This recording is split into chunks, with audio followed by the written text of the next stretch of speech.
हिन में ये जेको मां त टेक्निकल माण्हू न आहियां, पर मथां बलूचिस्तान जो पाणी किथे खणी वञनि। हाणे हुनजो जेको मूंखे कंहिं ॿुधायो पिए त हुनजो जेको असली प्लान हो त हू RBOD में वञे।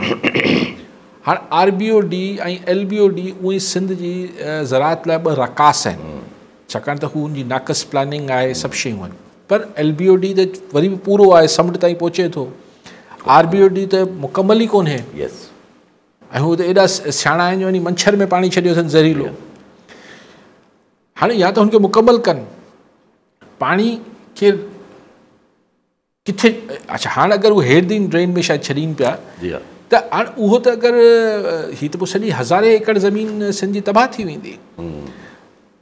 बट पाणी खे बलूचिस्तान छा किथे किथे रोकींदो कीअं? सीरियस इशू आहे। हिन में को ॻाल्हि उहा न आहे त केरु ॾिसो कैनाल्स हिकिड़ी दानिस्ता ॾाढो भुर्सी आहे पंजाब जी, पंजाब हुकूमत जी। हिते ॻाल्हि इहा आहे त अगरि पाणी अचे पियो त बलूचिस्तान अगरि चाहे बि त हुनखे किथे कंदो पाणी खे?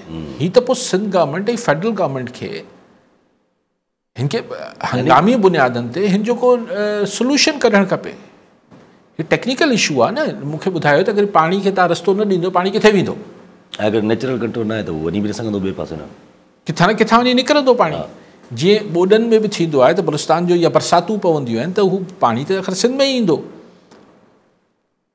त मां एतिरो इन लाइ क्वालिफाइड माण्हू न आहियां या एतिरो टेक्निकल न आहियां, लेकिन कॉमन सेंस इहो चए थो न पाणी अगरि मथां ईंदो हुनखे किथे कबो, हुनखे किथे कबो जो जवाबु सिंध हुकूमत ऐं हिन जा एक्सपर्ट्स ऐं इरीगेशन डिपार्टमेंट वारा ऐं फेडरल वापडा वारा ही खरबे रुपया खाई विया RBOD ऐं LBOD में।